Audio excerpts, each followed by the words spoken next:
Antenne TV. Page 53, document K. Télétravail. Tu n'en as pas marre de passer toutes tes journées devant ton ordi? Non, mais je rêve. Tu crois peut-être que je joue aux jeux vidéo? Télétravail. Comment tu parles à ta mère?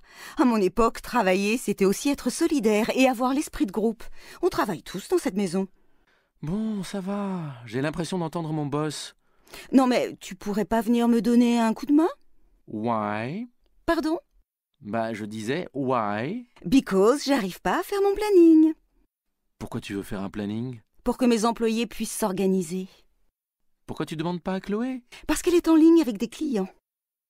Bon, d'accord. Qu'est-ce que je ne ferai pas pour te faire plaisir?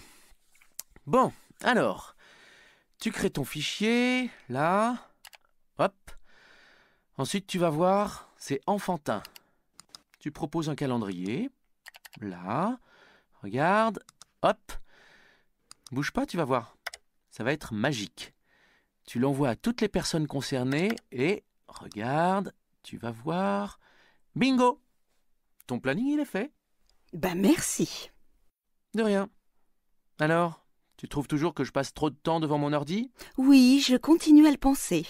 Bah alors, qu'est-ce que tu dois penser de Chloé qui ne peut pas prendre un repas sans consulter sa page Facebook? Oui, mais moi, c'est pour la bonne cause.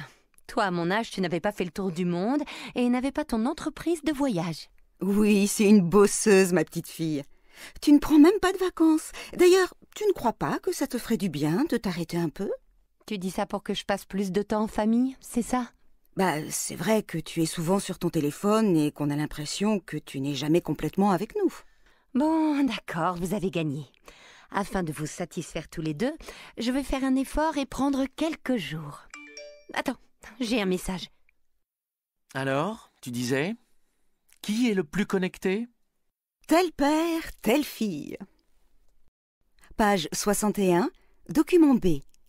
Les vêtements éthiques. Salut Céline! Oh, salut! Ça va? Oui, super. Bon, tu es toujours partante pour une virée shopping dans les magasins de vêtements? Ah oui, j'ai plus rien à me mettre, c'est la catastrophe. Mais j'ai déjà fait un tour l'autre jour et je trouve qu'il n'y a rien dans les magasins. Tout se ressemble. Attends, tu sais, j'ai entendu parler d'une toute nouvelle boutique qui vient d'ouvrir. C'est une boutique de slow fashion. Il paraît qu'elle est géniale. Quoi? Qu'est-ce que c'est la slow fashion? Bon, c'est une nouvelle tendance qui pousse les consommateurs à mieux réfléchir avant d'acheter des tonnes de vêtements pas chers, mais qui seront jetés rapidement et qui polluent. Et autre chose, il semble que tu puisses louer tes vêtements dans cette boutique. Quoi? Oh là là! Consommer responsable, tu sais que ça me plaît. Mais je ne suis pas sûre que ce soit très fiable. Est-ce que les vêtements sont dans un état parfait après avoir été portés plusieurs fois par d'autres personnes? Mais oui! De toute façon, il y a des garanties. Les vêtements disponibles dans la boutique ne sont pas en mauvais état. Ce n'est pas une boutique de vêtements deuxième main. Il paraît que le prix de la location couvre toutes les réparations à faire sur les vêtements si c'est nécessaire. Donc, tu peux louer des vêtements pendant quelques mois, puis les rapporter quand tu en es fatigué si tu veux. Et un autre argument choc, c'est que ce sont uniquement des créateurs locaux qui créent les modèles. Et en plus, ils n'utilisent que des tissus végétaux, bio et équitables. Je ne pense pas que tu aies la possibilité de trouver ce genre de vêtements ailleurs. Bon, allons faire un tour dans cette boutique alors. Par contre, il est possible que je ne choisisse pas tout de suite la location, même si je trouve que l'idée est intéressante. On peut juste prendre quelques informations. Oui, on va sûrement réfléchir un peu avant de tenter l'aventure. Mais je suis certaine qu'on trouvera des merveilles et qu'on y reviendra au final. Ça fait 3 ans que mon fils me pose des questions sur nos arrière-arrière-grands-parents paternels et maternels. Et depuis quelque temps, il ne me lâche plus. Il y a 15 jours, il m'a dit qu'il m'aiderait à chercher. Et tu vas faire comment? Ce n'est pas comme si tu réunissais quelques personnes pour faire une photo de groupe. Tu vas demander à qui? Ta famille habite aux 4 coins de la planète. Oui, mais nous avons tous un aïeul en commun, et je sais qu'il a eu 3 enfants. Je vais partir de lui et remonter petit à petit les 3 branches. Tu ne te rends pas compte, c'est un vrai travail de détective. Tu tiens un nom, tu remontes vers un autre, et en quelques mois, tu peux obtenir déjà un résultat impressionnant. C'est une question de temps et de patience. Alors là, oui, tu en auras besoin de la patience. Tu seras tout seul, hein? Mais il y a des associations de généalogistes amateurs. Je vais m'y inscrire. Ouais, je ne sais pas, moi. Chercher dans les archives, lire des tonnes de documents. À moins de tomber sur un héritage, je ne vois pas où est l'intérêt. Il n'y a pas que l'argent dans la vie. On peut faire des découvertes. Comment les gens ont vécu, comment les couples se sont rencontrés. Ce ne sont pas que des noms et des dates. Ce sont des histoires. Et finalement, l'histoire avec un grand H. Toi et tes grandes idées. Page 40, document L. Les émotions. Docteur Catherine Emblé-Périssol, bonjour. Bonjour. Vous êtes médecin psychothérapeute. Comment faire quand nos émotions nous submergent? La première chose à faire, c'est déjà reconnaître que l'émotion n'est pas là pour rien. C'est-à-dire de s'accorder à soi-même d'être ému, touché, et donc d'être un être sensible. C'est normal d'avoir des émotions. C'est normal, c'est sain, c'est juste, c'est fait pour. Et donc, plus nous essayons de résister, plus ça s'amplifie. Accepter d'être en colère, triste ou des choses comme ça. Accepter d'être vraiment touché, bouleversé même par rapport aux situations dans lesquelles nous sommes. Ça, c'est vraiment le point le plus essentiel. Et après, on fait quoi? Et juste derrière, c'est entendre que cette émotion est là pour quelque chose, qu'elle a du sens, qu'elle a une fonction, et elle vient nous alerter à la fois sur la situation et sur le désir que nous avons d'entrer en rapport avec cette situation d'une certaine manière, avec une certaine tonalité. Et donc, c'est là où on va entendre les notions de besoin, les notions de désir. Et c'est ce décodage que nous pouvons faire. Mais nous ne pouvons le faire qu'à partir du moment où nous avons accepté d'être cet être-là qui est touché et sensible. Et ce décodage, finalement, sert à quoi, au bout du compte? Il sert à acquérir une sorte de justesse, d'alignement, de vérité, d'authenticité, de soi à soi dans la situation dans laquelle nous sommes. Et après, du coup, ça va mieux? Et oui, c'est-à-dire ce que nous constatons, c'est que à partir du moment où nous opérons ces deux gestes, l'intensité, le niveau émotionnel s'apaise. Une fois que c'est apaisé, nous pouvons nous ouvrir à la situation, l'entendre, y participer, écouter l'autre, exprimer quelque chose de sa propre sensibilité et du coup devenir beaucoup plus humain et beaucoup plus authentique. Et du coup ne pas être submergé par ces émotions. Et nous ne serons plus submergés par nos émotions, nous serons juste des êtres humains. Merci docteur Catherine Emblé-Périssol. Page 34, document H. Photos de famille. Et nous plongeons ce matin dans les photos de famille où en quelques années on est passé, avec l'avènement du numérique bien sûr, de l'album ou de la boîte à biscuits à l'image sur écran. Bonjour Irène Jonas. Bonjour. Merci d'être notre invité en duplex de notre studio de Paris. En tant que photographe et sociologue, vous vous passionnez justement pour l'évolution de ces chroniques familiales. La vie de famille n'était donc pas illustrée de la même manière à l'époque ? Non, pas du tout. En fait, il y avait des moments qu'on pourrait appeler très institutionnalisés, au cours desquels la photographie avait lieu. Et par exemple, si on prend l'anniversaire des enfants, qui aujourd'hui est un moment extrêmement photographié, il n'était absolument pas photographié à la fin du 19e ou au début du 20e. Ça n'existait pas du tout des photos d'anniversaire d'enfants. Ça va aussi, alors vous l'avez dit, avec l'évolution qu'on a, que les parents ont par rapport à leur enfant. Au fond, c'est une évolution parallèle. Oui, complètement. Je dirais que la photo de famille avance de façon parallèle et à la place de l'enfant, mais surtout à la mutation que connaît la famille entre le début du siècle et aujourd'hui. Enfin, le début du XXe siècle, pour préciser, et aujourd'hui. Et la mémoire familiale qui se transmettait via ces albums, est-ce que Facebook peut remplacer tout ça ? Les gens ont encore peu l'habitude de faire de nombreuses sauvegardes, et de toute façon, on ne sait pas non plus quel format de photo il y aura dans quelques années au niveau informatique. Donc la grande inconnue est à ce niveau-là. Qui est-ce ? C'est Nao. Nao ? Elle est chinoise ? Non, elle est japonaise. Elle est de Tokyo. Elle est très mignonne. Oui, et elle est très sympa. Tu as son numéro de téléphone ? Son numéro de téléphone ? Non. Et elle est mariée. Mariée ? Mais elle est très jeune. Je crois que c'est Marjorie, la secrétaire. La secrétaire de l'école ? Oui. Elle travaille à la réception. Elle est très sympa. Tu la connais. Un peu. On prend le même bus pour venir. Et lui, c'est qui? C'est le directeur, Monsieur Azou. Qu'est-ce qu'il est jeune. Tu trouves? Alors, voici ta chambre. Elle est grande. Oui, elle est grande, mais le lit est petit. Un bureau. Oui, un bureau et des tiroirs pour tes cahiers. Il y a une armoire. Oui, il y a une grande armoire. Il y a aussi une table basse. Et un fauteuil. Super. Il y a un réveil sur la table de chevet.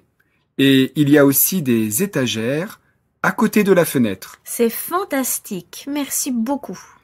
Eh bien, tant mieux. Bonjour, je m'appelle Marc. Bonjour, moi c'est Elisabeth. Tu es nouvelle ici? Oui, je suis dans cette école depuis lundi. Alors, c'est comment? J'aime bien. Les professeurs sont sympas et il y a beaucoup d'activités. Tu es dans une famille d'accueil? Oui, ma famille d'accueil est très sympa. Leur maison n'est pas loin de l'école. Mais excuse-moi, mon cours commence dans 5 minutes. Ok, à bientôt. Ouais, à bientôt. Salut, je peux m'asseoir? Ouais, il y a de la place. Je m'appelle Juan, je viens d'Équateur. Moi c'est Giulia, je suis italienne. T'es ici pour combien de temps? Normalement, je suis ici encore pour 1 mois. Mais j'ai envie de prolonger un peu. Et toi? Ça fait longtemps que tu étudies ici? Non, pas vraiment. Je suis arrivée il y a 2 semaines. Je vais rester encore 2 semaines et après, je vais suivre mes études à la fac. Waouh, tu vas étudier quoi? Je vais faire ma licence de droit. Et toi? Ben, en fait, je ne sais pas trop. Je n'avais pas de projet précis au départ. Je me suis fait plein d'amis et j'ai envie de prolonger mon expérience en France. Tu as déjà fini tes études? Oui et non. Je vais reprendre l'entreprise familiale en rentrant. Je suis assez libre, en fait. Je dois te laisser. À plus. Salut. Vous avez des questions? Oui, je comprends pas très bien le sens de vers 8 heures. Vers 8 heures. Ça signifie autour de 8 heures. Ce n'est pas à 8 heures exactement. Tu comprends? Oui, merci. Une autre question? Oui, j'ai une question à propos du texte numéro 2, ligne 10. C'est écrit « J'aurais voulu un thé ». Mais pourquoi c'est « j'aurais voulu » ? Alors, quand on commande quelque chose, on utilise souvent le verbe vouloir. On a le choix entre plusieurs formes. Je veux, je voudrais, j'aurais voulu. Disons que les formes au conditionnel, je voudrais, j'aurais voulu, sont considérées comme plus polies. La forme en je veux est plus directe. C'est moins poli. Et est-ce que j'aurais voulu est le plus poli ? Oui et non. Je pense qu'on utilise vraiment les deux sans faire de distinction. On veut juste marquer la politesse. Tu comprends ? Oui, c'est très clair maintenant. Il y a d'autres questions ? Non ? Alors, je vous donne les devoirs pour demain. Vous ferez les exercices 4 et 5, page 27. 4 ? Oui, 4 et 5, page 27. Merci et à demain. À demain. Noircir, qu'est-ce que ça veut dire ? Noircir, ça veut dire devenir noir ou rendre noir. Et rougir, qu'est-ce que ça veut dire ? Rougir, ça veut dire devenir rouge ou rendre rouge. Ah, d'accord. Il y a toujours 2 sens possibles ? Non, ça dépend des mots. Par exemple, élargir signifie rendre large. Mais alors, comment on dit devenir large ? On dit s'élargir. Comment savoir si c'est devenir ou rendre ? Le plus rapide et le plus efficace est mémoriser une liste avec les verbes les plus fréquents. Tiens, voici la liste. Merci. J'ai une deuxième question. C'est à propos de la conjugaison. Est-ce que ces verbes sont réguliers ? Oui, ils ont une conjugaison régulière. Tu te rappelles les terminaisons ? Par exemple, finir. Je finis, tu finis, il finit, nous finissons, vous finissez, ils finissent. Alors, quelle est la conjugaison de noircir? Je noircis, tu noircis, il noircit, nous noircissons, vous noircissez, ils noircissent. Exactement. Qu'est-ce que c'est? Ce sont des quenelles au poisson. Elles sentent très bon. Elles ont l'air très bonnes. Tu veux goûter? Tiens. C'est comment? C'est bon. C'est même délicieux. Tu es vraiment un bon cuisinier. Pas cette fois. Ce n'est pas toi qui les as préparées? À quoi bon? Les quenelles du traiteur conviennent parfaitement. Elles sont bon marché. Et comme le traiteur m'a à la bonne, je suis toujours bien servi. Mais tu les faisais toi-même avant. C'est vrai. Mais vu que je travaille toute la semaine, il y a un moment où j'ai jugé bon d'acheter tout fait ce qui me prenait le plus de temps. Il faut faire des choix dans la vie. Bon, qu'est-ce qu'on fait maintenant? Il fait bon aujourd'hui. On va se promener? Je reviens juste du parc. Allez, s'il te plaît, j'ai passé la matinée dans la cuisine. Bon, d'accord. Bonjour. Bonjour mademoiselle, qu'est-ce qu'il vous faudra? Je vais prendre un peu de roquefort. Vous voulez lequel? Celui-là. Je vous en mets combien? Comme ça? Un peu moins. Ça va comme ça? Oui, c'est bien. Il vous faudra autre chose? Oui, un camembert bien fait. J'ai celui-là, vous m'en direz des nouvelles. Ce sera tout? Oui. Alors, 11,47 €. Tenez. Voilà. Merci, bonne journée. Bonne journée, au revoir.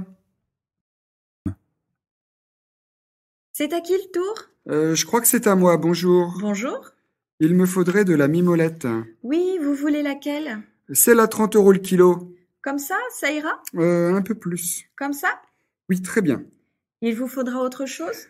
Oui, il me faut du fromage à raclette. Vous m'en mettrez pour 4 personnes. 400 grammes, ça suffira? Oui, on n'est pas des gros mangeurs. Vous me conseillez quel vin pour l'accompagner? Oh, un Côte du Jura ou un Riesling, ça ira très bien. Le Côte du Jura, je ne connais pas. Eh bien, c'est l'occasion d'essayer. Ça change un peu. Vous en trouvez des très bien à partir de 5 €. Il vous faudra autre chose? Non, c'est tout. Alors, 14,90 €. Tenez. Vous n'auriez pas la monnaie? La monnaie, non, désolé, je n'ai que ça. Alors, 10 qui font 15, 20, 30, 40 et 50. Merci. Merci, bonne journée. Bonjour monsieur. Bonjour, je voudrais une baguette, s'il vous plaît. Voilà, ce sera tout? Non, mettez-moi aussi 2 croissants et un pain au chocolat. Alors, une baguette, 2 croissants et un pain au chocolat, 4,50 €. Tenez. Merci. Au revoir. Monsieur, ce parapluie est à vous? Ah oui, il est à moi, merci. Ah! Le gâteau d'anniversaire, excusez-moi. Je voudrais aussi une tarte aux fraises pour le 12 juillet. C'est pour un anniversaire. Oui, c'est pour combien de personnes? 6 personnes. La tarte coûte combien? 29 €. 29 €. Je vais réfléchir. Merci, au revoir. Au revoir, monsieur. Monsieur, vous désirez? Je voudrais 3 tranches de jambon blanc. Voilà. Avec ceci? Je voudrais du porc, quelque chose de tendre. Oui, j'ai du filet mignon. Regardez comme il est beau. Très bien, alors pour 3 personnes, s'il vous plaît. Voilà. Il vous fallait autre chose? Oui, vous avez des côtelettes? Non, désolé, mais j'ai du bœuf, de l'entrecôte. Tant pis, je vais prendre un beau poulet rôti. Un beau poulet rôti. Il est à combien? 15 €, monsieur. Très bien. Voilà, monsieur. Vous désirez autre chose? Non, ce sera tout, merci. Alors, 3 tranches de jambon blanc, un filet mignon et un poulet rôti. 42,60 €, monsieur. Voilà. Vous n'auriez pas la monnaie? Non, désolé, c'est tout ce que j'ai. Voilà, merci monsieur, bonne journée. Bonne journée, au revoir. Bonjour, qu'est-ce qu'il vous faudra? Je vais prendre des tomates. Alors, des tomates, regardez comme elles sont belles. Je vous en mets combien? Il m'en faut 1 kilo. Alors, 1 kilo de tomates, 1 kilo 100, ça ira? Oui. Et avec ceci? Je voudrais une belle laitue. Une belle laitue. Ils sont à combien, vos oignons? 1 € le kilo. Ils sont pas chers. Oui, et ils sont bons. Alors, mettez-moi 1 kilo. Ce sera tout. Alors, une laitue, 1 kilo d'oignons, 1 kilo de tomates, ça nous fera, allez, 3 €. Tenez. Merci, bonne journée. Allez, on y va dans l'oignon, on y va! Bonjour, je peux vous parler un instant? Oui, c'est pourquoi? Ce serait pour poser mes jours de vacances de cet été. Vous n'avez qu'à remplir le formulaire qu'on vous a envoyé l'autre jour. Oui, justement, dans le formulaire, on nous propose des dates déjà définies et on est limité à seulement 2 semaines en août. Je crois avoir expliqué lors de la réunion qu'à partir de cette année, les dates étaient fixées. J'ai bien compris, mais voyez-vous, je voudrais pouvoir partir 2 jours plus tôt et rentrer 3 jours plus tard. J'ai prévu de partir en Argentine et le séjour dure 15 jours. Il me faudrait quelques jours de plus pour préparer le voyage et aussi pour récupérer. Partez moins longtemps. Mon mari a déjà payé le séjour. Faites-vous rembourser. Si j'accepte pour vous, je dois accepter pour tout le monde. Vous comprenez que c'est par souci d'équité que je ne peux pas accepter. Monsieur Fourcade, vous savez tout le respect que j'ai pour vous. Mais il faut me comprendre. Je me donne à fond dans la boîte, heures supplémentaires, renoncement aux primes. Je sais que ce n'est facile pour personne et que vous ne pouvez pas céder à toutes les demandes en août. Mais je ne demande pas de congés payés supplémentaires. Juste un peu de temps pour pouvoir reprendre le travail dans les meilleures conditions. Bon, retournez à votre poste de travail, je vais y réfléchir. Merci beaucoup. Ne tirez pas de plomb sur la comète, je n'ai pas dit oui. Madame Leclerc, je peux vous parler? Oui, Jean. Un problème? J'aurais besoin de poser 2 jours de congé en avril prochain. Oui, vous avez les dates? Le 14 et 15 avril. Jeudi 14 et vendredi 15.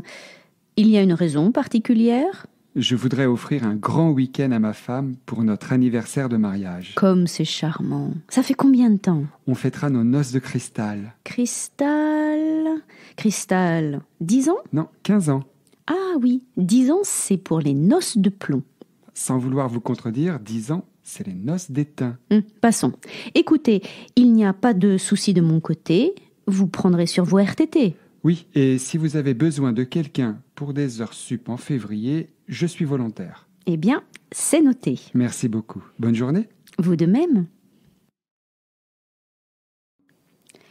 Bonjour Youssouf. Vous avez demandé à me voir? Bonjour Madame Leclerc. Oui, c'est à propos des vacances de cet été. Oui, je crois que vous avez déjà posé vos jours. C'est exact, mais il y a un problème et je voudrais savoir si je pouvais changer les dates. Vous comprenez que vous n'êtes pas tout seul. Tout le service est organisé pour que tout le monde parte 15 jours en vacances en août. C'est très compliqué de changer. Je comprends tout à fait. C'est la première fois en 15 ans de service que je fais cette demande. Oui, je sais que vous avez toujours été très correct avec nous. Que se passe-t-il? Pourquoi avez-vous besoin de changer vos dates cet été? Mon frère se marie en juillet et je voudrais retourner au pays pour assister à la cérémonie. Au pays? Vous voulez dire au Sénégal? Oui, le mariage est prévu le 15 juillet. Et vos vacances étaient... C'était à partir du 21. Et donc, vous voudriez prendre vos jours de quand à quand? Du 10 au 30. Le 10, on n'a personne. Ça peut s'arranger si vous partez le 12 après votre journée de travail. Oui, le 12 alors. C'est d'accord pour moi. Très bien, on fait comme ça. Je vous remercie infiniment, Madame Leclerc. Je vous en prie. Passez au secrétariat pour les prévenir. Et n'en parlez pas aux collègues. Je ne peux pas changer les dates de tout le monde chaque été. Vous comprenez? Motus et bouche cousue. D'accord? Motus et bouche cousue.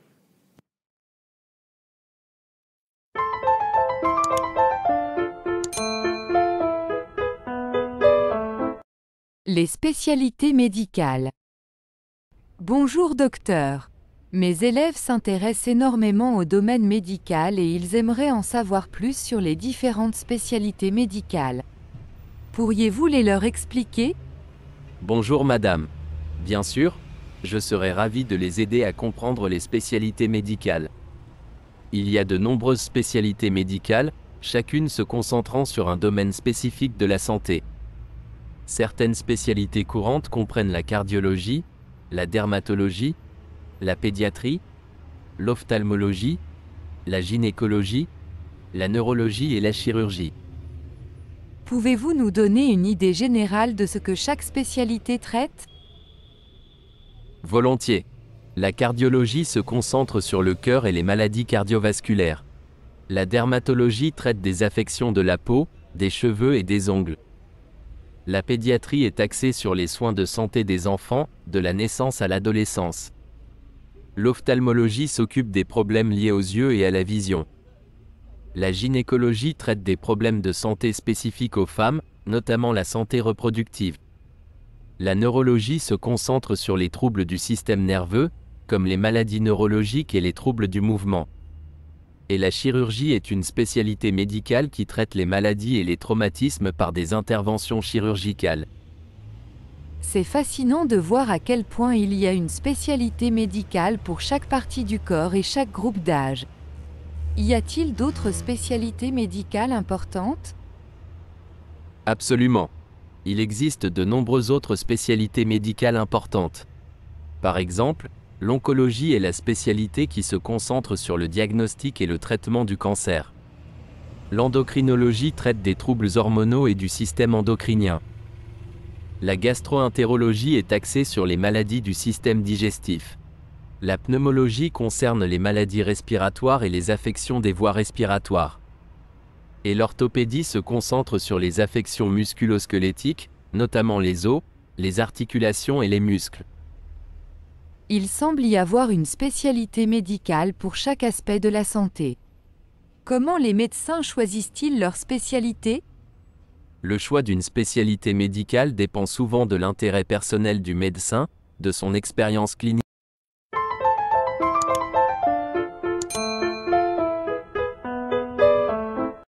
Bonjour, je suis Brandon Chevalier, je viens pour l'entretien. Ah, c'est vous, bonjour. Je suis Francine Charles. L'entretien devait se faire avec Monsieur Marc, mais il a eu un empêchement. Nous le ferons donc sans lui. Alors, nous avons bien reçu votre CV et votre lettre de motivation. Vous avez l'air d'avoir très envie de travailler pour nous. Vous pouvez développer un peu sur ce sujet? Oui, en fait, je suis actuellement étudiant. Vous êtes en première année, c'est ça? Oui, en première année d'anglais. Et j'ai besoin de travailler pour financer mes études. Je ne savais pas si vous cherchiez quelqu'un ou non, mais j'ai tenté ma chance. Et vous avez bien fait. Est-ce qu'il y a une raison particulière qui a motivé votre candidature, ou bien avez-vous envoyé des dizaines de lettres à droite, à gauche? En fait, j'habite juste à côté, alors ce serait très facile pour moi de venir et pour vous de faire appel à moi en cas de besoin.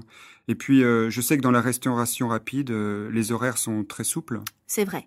Ça ne vous dérange pas de travailler le soir et les week-ends? Eh bien, pour dire la vérité, je préférais ne travailler que les soirs et les week-ends. Et je pourrais ainsi bien gérer mon temps pour mon travail et mes études. Vous savez que ce ne sera pas facile de tenir le rythme. J'en ai conscience, mais je fais ça depuis ma terminale. Je vois dans votre CV que vous faisiez de l'intérim. Oui, pour plusieurs entreprises. Les horaires changeant continuellement, je voudrais travailler dans un seul endroit pour me concentrer plus facilement. Bien, vous m'avez l'air sérieux. On cherche un équipier pour s'occuper de la caisse. Vous avez déjà fait ça? Non, jamais. Eh bien, tant mieux. On vous apprendra. Vous pourriez commencer quand? Je suis prêt même maintenant. D'accord. Je dois d'abord en parler au gérant. Mais si ça le fait, on pourrait commencer lundi prochain. Il y a une formation de 3 jours. Si au bout de ces 3 jours, vous souhaitez toujours travailler pour nous, alors nous pourrons vous proposer un CDI de 60 heures par mois. 60 heures? On discutera de la répartition des heures en fonction de nos besoins et de votre emploi du temps. D'accord. Vous avez des questions? Oui. Ce travail consiste seulement à encaisser? Oui et non. C'est un travail très polyvalent. Au moment du rush, vous prenez la commande, vous servez et vous encaissez. Avant et après, quand il n'y a pas de clients, vous devez faire un tour en salle pour nettoyer les salles. Quelquefois, on vous demandera d'être aux frites. Enfin, vous verrez tout ça dans la formation. D'accord. Bien, alors je vous confirme avant demain pour le stage. Je pourrai compter sur votre présence lundi pour le stage? Oui, lundi sans problème. Merci. Eh bien, je vous souhaite une bonne journée. Bonne journée à vous aussi. Merci, au revoir. Au revoir.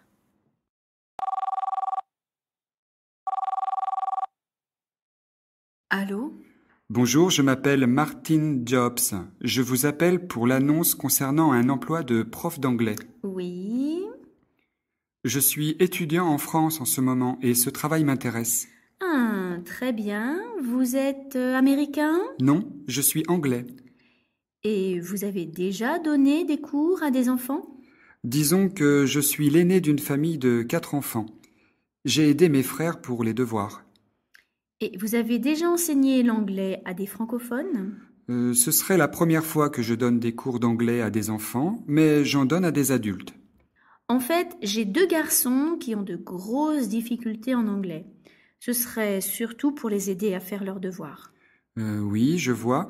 Ils ont quel âge? Ils ont 11 et 12 ans. Vous avez déjà fait du babysitting? Pas vraiment, mais comme je vous ai dit, je me suis longtemps occupé de mes frères parce que mes parents travaillaient tous les deux. Ah oui, et vous seriez intéressé pour garder les enfants aussi de temps en temps en leur parlant en anglais? Bien sûr. Vous habitez où exactement? Je suis dans le 17e. Ah, vous êtes à côté. Oui, il n'y avait pas vraiment de détails concernant les heures et la rémunération. Oui, c'est vrai. Ce serait 3 fois par semaine, le lundi, le mercredi et le vendredi, de 16h30 à 21h. Et ce serait payé 15 € de l'heure. Ça vous conviendrait? Oui, très bien. Je suis disponible ces jours-là. Alors, l'idéal serait qu'on se voie une fois pour voir si le courant passe avec les enfants. Vous pourriez venir dès la semaine prochaine pour un essai? Oui, lundi? Lundi à 16h30? Je vais prendre votre numéro de téléphone et votre email, si vous voulez bien. Oui, alors, le téléphone, c'est le 01 44 35 49 73. Alors, je répète, 01 44 35 49 73. C'est ça. Et mon email, c'est mjobs@gmail.com. mjobs@gmail.com. Tout à fait. Bien, alors Martine, je vous attendrai lundi à 16h30 devant la station mairie 17e. Lundi, 16h30, devant la station mairie 17e. C'est noté. Très bien, alors au revoir Martine. Au revoir madame. Entrez. Bonjour. Bonjour, vous êtes Maryse Dutemps. Oui. Asseyez-vous, je vous en prie. Alors, vous avez 22 ans et vous avez déjà travaillé dans la vente. Oui, j'ai passé un bac pro de vente. J'ai fait plusieurs stages dans des boutiques de vêtements.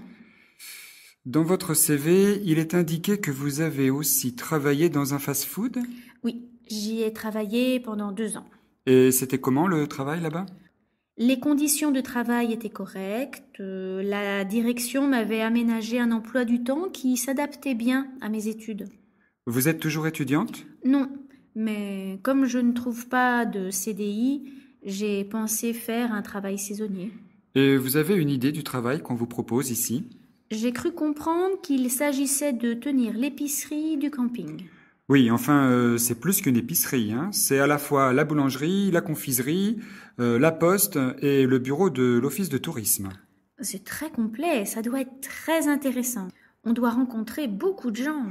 Oui, c'est une clientèle très internationale. Vous avez indiqué que vous parliez anglais et allemand? Oui, enfin, je me débrouille. Okay, could you introduce yourself in English, please? Oh, yes, of course, but I don't, I'm désolée. I don't speak English very well. Oui, j'avais compris. Et votre allemand? C'est pas meilleur. Bon, en fait, je cherche quelqu'un de trilingue. Je suis désolé. Tant pis. Au revoir. Au revoir, mademoiselle. Laissez la porte ouverte en sortant. Comme ça? Oui, merci. Sébastien, vous pouvez passer dans mon bureau, s'il vous plaît? J'arrive tout de suite. Entrez.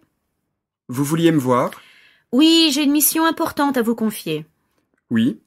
De quoi s'agit-il? Vous savez que notre client japonais doit nous rendre visite la semaine prochaine. Oui, le directeur de Suzuki Corporation. Exactement. Il ne s'agira pas du directeur en personne, mais de son fils, Junichiro Suzuki. Et comme je sais que vous parlez japonais, vous allez vous occuper de l'organisation de son séjour. Je ne parle pas couramment japonais. Je connais seulement quelques mots. Oui, et c'est déjà beaucoup. Notre client va apprécier. Il arrive le 15 et repart le 18. C'est très court. Vous avez jusqu'à vendredi pour préparer son séjour. Entendu. Je dois l'accompagner pendant ces 3 jours? Oui. Je veux qu'il garde un souvenir inoubliable de son séjour à Paris. Alors, faites ça bien. Je compte sur vous. Entendu. Je vous envoie le programme dès qu'il est prêt. Sébastien, vous en êtes où avec le client chinois? Il nous a écrit ce matin. Il va arriver demain en début de soirée par le vol CA 933. Attendez, je vous donne l'heure d'arrivée. 17h45. Vous irez le chercher à l'aéroport? J'ai demandé à Maggie de s'en occuper. Non, c'est à vous de vous en occuper. Je ne veux rien laisser au hasard. Vous vous rendrez à l'aéroport comme il était prévu et vous l'accueillerez. Mais je dois préparer la réception de demain matin. Ce n'était pas Manu qui devait s'en charger? Il est qu'à contact. Il doit rester chez lui jusqu'à la semaine prochaine.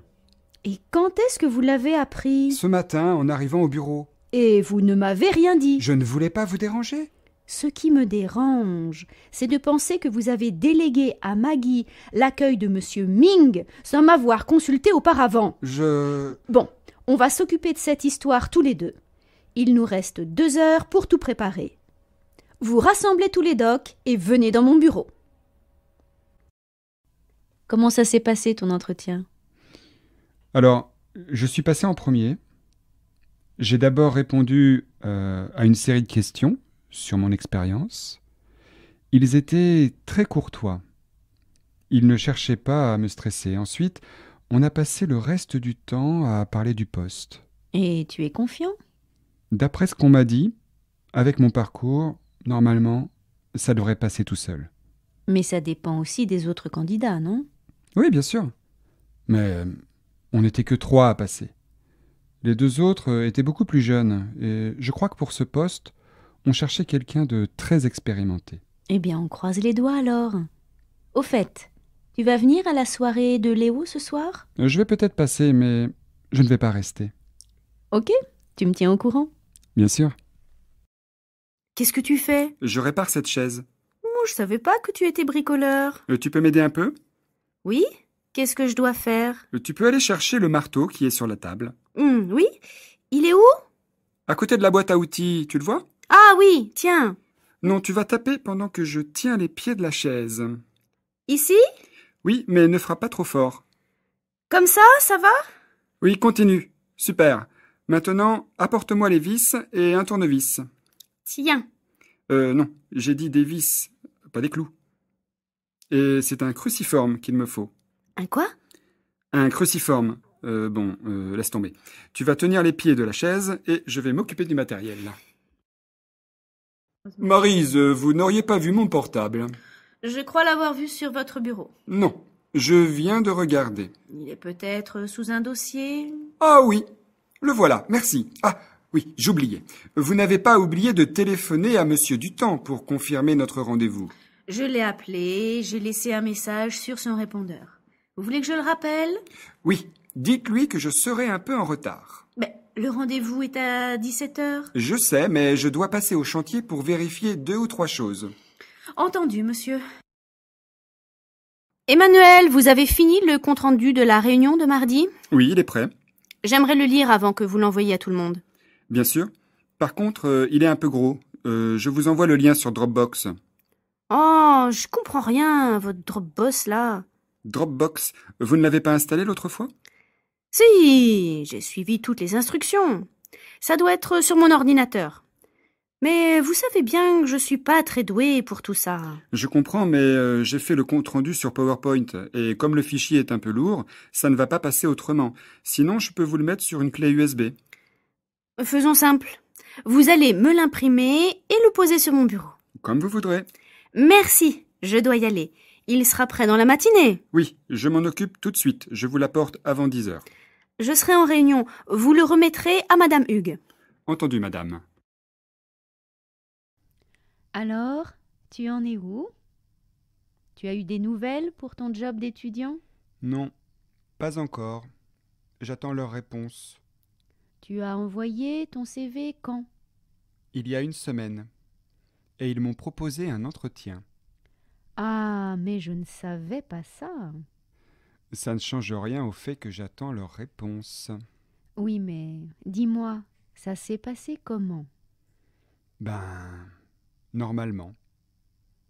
Ils m'ont posé plein de questions sur ce que j'étudiais, tout ça. Je pense m'en être pas trop mal sorti. Il n'y a plus qu'à attendre.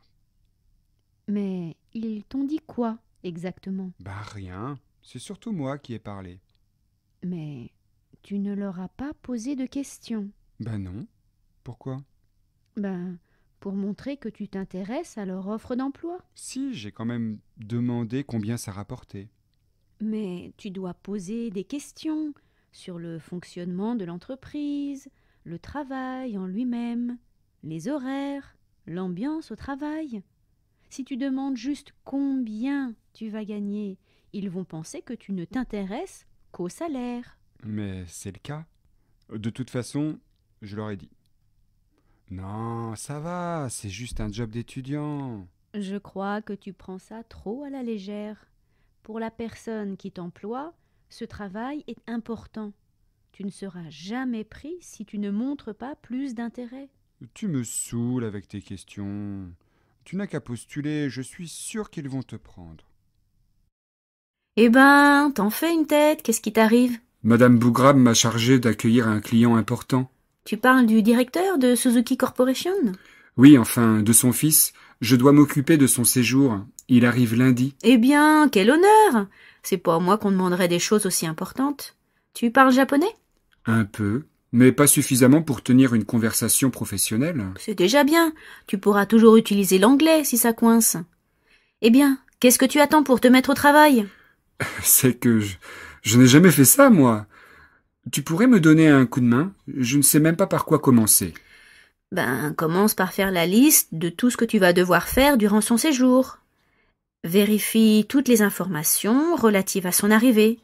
Heure d'arrivée, numéro de vol, aéroport, réserve un hôtel. Note toutes les réunions prévues dans l'entreprise. Prépare 1-2 sorties en fonction de la météo. De la météo? Oui, tu ne vas pas lui proposer de visiter le Louvre par un temps magnifique, ou une promenade sur les Champs-Élysées un jour de pluie. Je crois que ça va être encore plus compliqué que j'imaginais. Votre réunion avec Madame Bougrab s'est bien passée? Oui, Madame Bougrab est très professionnelle. Tout était très bien organisé. J'avais réservé une soirée au Moulin Rouge pour ce soir. Au Moulin Rouge? Oui, enfin, je m'attendais à accueillir un homme. Ah, je vois. Non, vous n'y êtes pas. J'ai choisi le Moulin Rouge comme j'aurais pu choisir... Le Bois de Boulogne. Le Bois de Boulogne... Non, mais ce n'est pas du tout ce que vous imaginez. Je n'imagine rien. Je plaisante, Sébastien. Oui, vous plaisantez. Très drôle. En fait, j'aurais préféré me reposer ce soir. J'aurai une longue journée demain. Oui, je comprends. Je vous raccompagne à votre hôtel. Bonjour, vous êtes Mana? Oui. Je suis Paul Valence, enchanté. Enchantée. Vous êtes arrivé quand? Cet après-midi. Ça va, vous êtes bien installé? Oui, Madame Valence m'a montré ma chambre. Tout est parfait. Je pense que vous serez bien ici. Vous restez 2 semaines, c'est bien ça?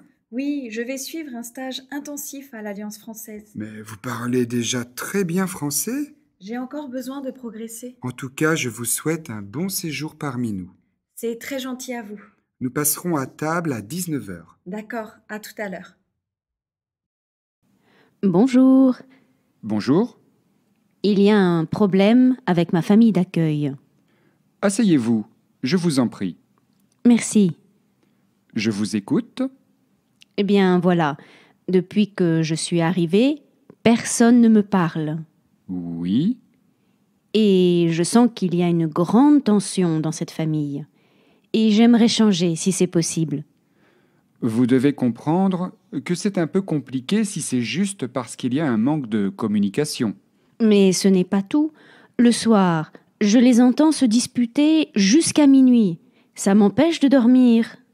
Et puis, c'est aussi au sujet du repas. Depuis une semaine, nous n'avons mangé que des raviolis en boîte ou des spaghettis. Pas de viande, pas de légumes. Je ne pourrais pas supporter de vivre dans ces conditions une semaine de plus. Je vais voir ce que je peux faire. Revenez me voir en fin d'après-midi. Merci. Qu'est-ce qu'on fait pour le pot de départ de Gérald? C'est quand? La semaine prochaine. On a encore le temps? Salut, tu as entendu parler des études en France? J'ai entendu dire que c'est un bon endroit pour poursuivre notre éducation. Salut. Oui. J'ai effectivement entendu beaucoup de bonnes choses sur les études en France. Les universités françaises ont une excellente réputation et offrent une grande variété de programmes dans de nombreux domaines. C'est génial. J'aimerais étudier l'ingénierie, et j'ai entendu dire que certaines écoles d'ingénieurs en France sont parmi les meilleures au monde. Absolument. La France est reconnue pour son enseignement supérieur en sciences et en ingénierie.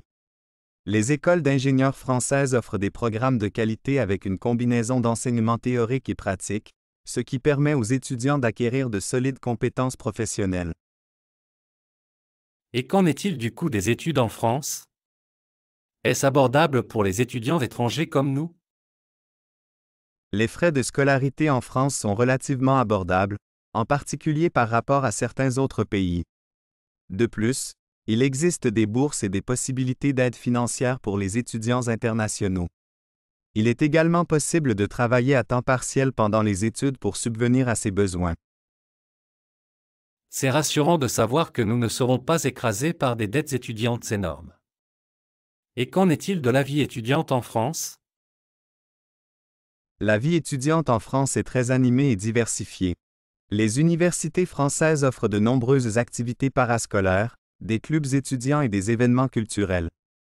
C'est une excellente occasion de rencontrer des étudiants du monde entier, d'échanger des idées et de se faire de nouveaux amis. Cela semble être une expérience vraiment enrichissante. Mais qu'en est-il de la barrière linguistique? Est-ce difficile de suivre les cours en français? Au début, cela peut être un défi de suivre les cours en français si on n'est pas encore très à l'aise avec la langue. Cependant, de nombreuses universités proposent des programmes de français langue étrangère pour aider les étudiants à améliorer leur niveau linguistique. Avec de la pratique et de la persévérance, nous pourrons nous adapter rapidement. Je suis vraiment enthousiaste à l'idée d'étudier en France maintenant.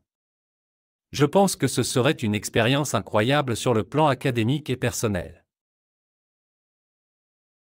Je suis d'accord. Les études en France offrent de nombreuses opportunités pour développer nos compétences, élargir nos horizons et découvrir une nouvelle culture. Je suis prêt à relever ce défi et à profiter de tout ce que la France a à offrir sur le plan éducatif. Alors, qu'attendons-nous? Commençons à planifier notre future aventure éducative en France dès maintenant.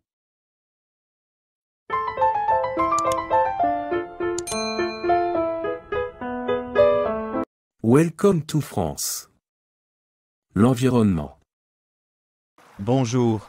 Je suis très préoccupé par l'état de notre environnement. J'aimerais en savoir plus sur les problèmes environnementaux en France et les actions entreprises pour les résoudre. Bonjour. C'est formidable de voir que vous vous intéressez à l'environnement. En effet, la protection de notre planète est une préoccupation majeure. En France, nous sommes confrontés à plusieurs défis environnementaux, tels que le changement climatique, la pollution de l'air et de l'eau, la perte de biodiversité et la gestion des déchets. Quelles mesures sont prises en France pour faire face à ces problèmes? La France a mis en place plusieurs mesures pour lutter contre les problèmes environnementaux. Par exemple, elle a adopté des politiques visant à réduire les émissions de gaz à effet de serre, à promouvoir les énergies renouvelables et à améliorer l'efficacité énergétique. Le pays s'est également engagé à réduire la dépendance aux combustibles fossiles en favorisant les transports publics, le covoiturage et le développement du réseau ferroviaire. C'est encourageant de voir ces actions concrètes. Qu'en est-il de la protection de la biodiversité en France? La protection de la biodiversité est également une priorité en France. Le pays compte de nombreuses réserves naturelles, parcs nationaux et zones protégées qui abritent une grande variété d'espèces végétales et animales. Des efforts sont déployés pour préserver ces écosystèmes fragiles, restaurer les habitats naturels et sensibiliser le public à l'importance de la biodiversité. Et concernant la gestion des déchets, quelles initiatives sont mises en place? La gestion des déchets est une préoccupation majeure en France. Le pays a mis en place un système de tri sélectif généralisé, avec des bacs spécifiques pour le recyclage des plastiques, des papiers, des métaux et du verre. De plus, la France encourage la réduction des déchets à la source et promeut le compostage des déchets organiques. Des efforts sont également déployés pour lutter contre les déchets plastiques, notamment par l'interdiction des sacs plastiques à usage unique. C'est formidable de voir ces initiatives en faveur de l'environnement. Est-ce que les citoyens français sont sensibilisés à ces problématiques? Oui, de plus en plus de citoyens français sont sensibilisés aux enjeux environnementaux. Il y a une prise de conscience croissante de l'urgence de protéger notre planète. De nombreuses organisations non gouvernementales et associations locales travaillent également à sensibiliser et à mobiliser les populations à travers des campagnes d'information et des actions de terrain. C'est vraiment encourageant de voir cet engagement. Est-ce qu'il y a des opportunités pour les visiteurs comme moi de participer à des actions environnementales pendant mon séjour en France? Absolument. Il existe de nombreuses possibilités pour les visiteurs de s'impliquer dans des actions environnementales en France. Vous pouvez participer à des initiatives de nettoyage des plages, des parcs ou des sentiers de randonnée. Vous pouvez également soutenir les producteurs locaux en privilégiant les produits biologiques et durables lors de vos achats. Et n'oubliez pas de respecter les règles de protection de l'environnement lorsque vous explorez les espaces naturels. Merci beaucoup pour toutes ces informations précieuses sur l'environnement en France. Je suis ravi de savoir que des actions sont entreprises et que je peux contribuer, même en tant que visiteur. Je suis impatient de découvrir la beauté naturelle de la France tout en étant conscient de l'importance de la préserver. De rien. Je suis ravi d'avoir pu vous renseigner. Profitez pleinement de votre séjour en France tout en adoptant des pratiques respectueuses de l'environnement. Ensemble, nous pouvons faire une différence. Bon séjour et prenez soin de notre planète. Le stress. Salut, ça va? J'ai remarqué que tu semblais un peu stressé ces derniers temps. Est-ce que tout va bien? Salut, merci de demander. En fait, j'ai eu beaucoup de choses à gérer ces derniers temps, entre le travail, les études et les responsabilités familiales. Je me sens vraiment stressée et dépassée. Je comprends tout à fait. Le stress peut être difficile à gérer. As-tu essayé des techniques pour gérer ton stress? J'ai essayé quelque chose, comme faire de l'exercice régulièrement, prendre des pauses, et essayer de me détendre avec des activités que j'aime. Mais parfois, cela semble insuffisant. Le stress continue de s'accumuler. Parfois, il peut être utile de parler à quelqu'un pour obtenir un soutien supplémentaire. As-tu envisagé de consulter un professionnel de la santé mentale ou un conseiller? Oui. J'y ai pensé. Mais je ne suis pas sûre de franchir le pas. Je ne veux pas paraître faible ou incapable de faire face à mes problèmes. Je comprends tes préoccupations, mais parler à un professionnel de la santé mentale n'a rien à voir avec être faible. En fait, cela montre que tu es prête à prendre soin de toi et à trouver des solutions pour gérer ton stress de manière saine. Tu as raison. Je suppose que je peux essayer de prendre rendez-vous avec un professionnel pour en discuter davantage. Mais en attendant, y a-t-il d'autres conseils que tu pourrais me donner pour gérer mon stress au quotidien ? Bien sûr, en plus des techniques que tu as déjà essayées, il peut être utile de pratiquer la respiration profonde et la relaxation musculaire. Essaie également de définir des limites claires et de dire « non » lorsque tu te sens dépassé par les demandes des autres. Et n'oublie pas de prendre du temps pour toi, pour faire des activités qui te détendent et te ressourcent. Merci pour ces conseils. Je vais certainement essayer de les mettre en pratique. Parfois, il est facile d'oublier de prendre soin de soi lorsqu'on est submergé par le stress. Absolument, c'est pourquoi il est si important de prendre du recul et de se concentrer sur sa propre santé et son bien-être. N'hésite pas à me parler si tu as besoin de soutien ou si tu veux en discuter davantage. Merci. Je l'apprécie vraiment. C'est bon de savoir que je peux compter sur toi.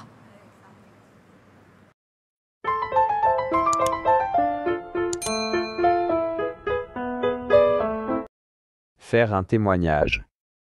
Bonjour monsieur, comment puis-je vous aider? Bonjour. Je suis témoin d'un meurtre qui a eu lieu hier soir dans mon quartier. Je suis très inquiet et je pense que vous devriez enquêter sur cette affaire. Je comprends votre inquiétude. Pouvez-vous me donner plus de détails sur ce que vous avez observé? Certainement. Hier soir, aux alentours de 21h, j'ai entendu des bruits de disputes provenant d'une maison voisine. J'ai immédiatement regardé par la fenêtre et j'ai vu deux personnes en train de se disputer violemment. L'une d'elles était armée d'un couteau. Malheureusement, je ne connaissais ni l'agresseur ni la victime. Avez-vous remarqué des caractéristiques particulières chez l'agresseur ou des détails qui pourraient nous aider à l'identifier? Malheureusement, il faisait nuit et l'éclairage était assez faible. Je n'ai donc pas pu bien voir le visage de l'agresseur. Il était de taille moyenne et portait des vêtements sombres. Je pense qu'il était un homme, mais je ne peux pas en être sûr à 100%. C'est compris. Avez-vous remarqué d'autres personnes ou véhicules suspects près de la scène du crime? Non, je n'ai vu personne d'autre à part les deux personnes impliquées dans la dispute. Il n'y avait pas de véhicule garé à proximité immédiate non plus. Très bien. Avez-vous informé la police immédiatement après avoir été témoin de cette altercation? Oui. J'ai appelé la police dès que j'ai réalisé que la situation devenait dangereuse. Ils m'ont dit qu'ils enverraient une équipe sur place, mais je ne sais pas ce qui s'est passé par la suite. Merci d'avoir pris cette initiative. Votre témoignage est extrêmement important pour notre enquête. Je vais immédiatement transmettre ces informations à mon équipe et nous allons commencer à travailler sur l'affaire. Je vous en prie, détective. J'espère que vous pourrez résoudre cette affaire rapidement. Si vous avez besoin de plus d'informations, n'hésitez pas à me contacter. Absolument, je n'hésiterai pas à vous contacter si nous avons besoin de plus de renseignements. Nous ferons tout notre possible pour résoudre ce crime. Merci encore pour votre coopération. De rien, détective. Bonne chance avec votre enquête. Page 19, document H, les cotes à projet. Mais avant cela, on va partir à Bruxelles, où nous attend notre correspondant permanent, c'est Valérie Lerouge. Bonjour Valérie. On va parler d'une idée intéressante qui se développe sur les campus. Le principe, c'est de créer du lien entre les étudiants. On appelle ça les cotes à projet. Alors, est-ce que vous pourriez éventuellement nous en dire un peu plus sur ce projet, justement ? Éventuellement, Thierry. Les cotes d'abord. Les cotes, ce sont les appartements pour étudiants, colocataires. Ce n'est pas de l'argot, c'est le mot officiel ici, dans les agences immobilières ou dans l'administration par exemple, on appelle ça donc les cotes. Et il y a des cotes un peu plus sympas que d'autres. À Louvain-la-Neuve, à 30 km de Bruxelles, dans les années 70, ils ont dédié des appartements à des colocataires qui voudraient porter un projet ensemble, mener une aventure pour qu'ils ne fassent pas seulement que cohabiter et partager le frigo. Et ça a créé une dynamique très intéressante sur le campus. Nous y sommes allés avec Thomas Leclou et Sylvain Winance. Reportage. Au milieu du campus, ces maisons en briques accueillent des étudiants en colocation. Ici, on appelle ça des cotes, traduisez placard à balai en flamand. Et certains cotes sont un peu particuliers et dédiés à un projet. Florence, étudiante en architecture, en a choisi un consacré à la bande dessinée. Donc on se trouve dans la BD Tech, donc c'est ici qu'on réunit toutes nos bandes dessinées, on en a plus ou moins 4000. Et donc voilà, les gens peuvent venir louer des BD ou même se poser et lire des bandes dessinées. Des BD disponibles pour tous les étudiants, c'est le projet culturel qu'elle porte avec ses 8 colocataires, moyennant quoi il bénéficie de quelques avantages. Ici, on paye 300 €. C'est tous les cotes à projet ou un loyer moins cher car c'est des cotes qui appartiennent à l'UCL et donc c'est moins cher que les cotes privées. Page 17, document G. À ta place, je déménagerai. Allô? Allô Martine, c'est Julien. Julien? Quelle bonne surprise. Comment vas-tu? Ben, pas trop mal, mais je suis fatigué. Je n'ai pas bien dormi ces derniers jours à cause du bruit. Comment ça? Tu sais, dans mon quartier, il y a des restaurants et des discothèques. Et avec le beau temps, il y a beaucoup de monde dans la rue le soir. Et même s'ils ne crient pas, impossible de fermer l'œil. Ça, c'est un gros problème. À ta place, je déménagerai. Oui, je me rends compte que c'est la seule solution. Mais ce n'est pas facile à trouver, un appartement. Je suis assez exigeant. Qu'est-ce que tu cherches exactement? Eh bien, il me faut de la place. Et puis, je voudrais un logement assez lumineux, un 4e ou 5e étage. Ça ne doit pas être si compliqué. Hier, je suis allé dans quelques agences immobilières, mais les frais d'agence sont chers. Je n'ai pas vraiment les moyens en ce moment. Si tu veux un conseil, jette un œil sur les petites annonces. Sur le site du Bon Coin, par exemple. Tu crois? Ah oui, c'est sûr.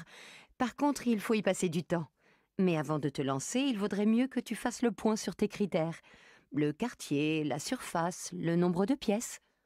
Un 3 pièces, ce serait bien. Comme je travaille à la maison, j'ai besoin d'un bureau.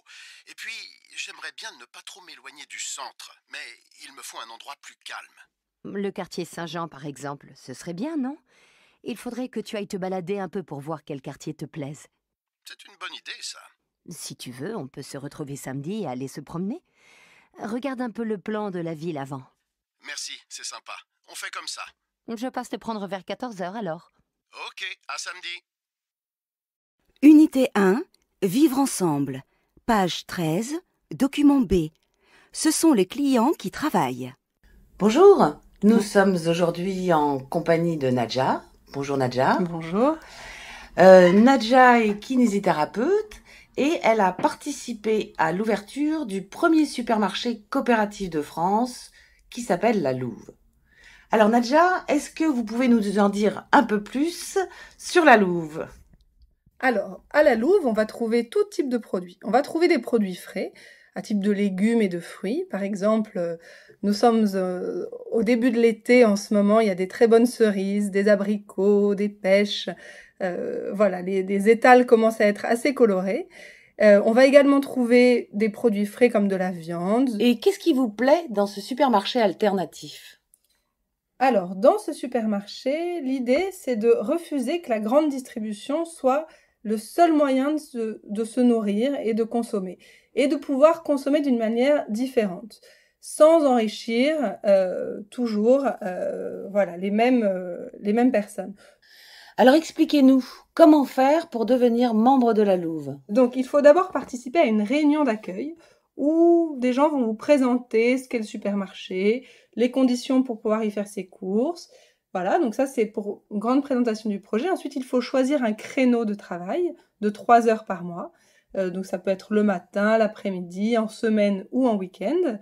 Et ensuite, voilà. Ensuite, payer une adhésion à la coopérative. Et ensuite, on peut venir faire ses courses. On peut venir faire ses courses dans le supermarché. Nous avons également l'autorisation, quand on est coopérateur, soit d'inviter un visiteur pour pouvoir lui présenter le projet, ou alors, si on vit avec quelqu'un, que cette personne puisse également faire ses courses dans le supermarché, comme nous, hein, donc sans avoir à travailler les 3 heures.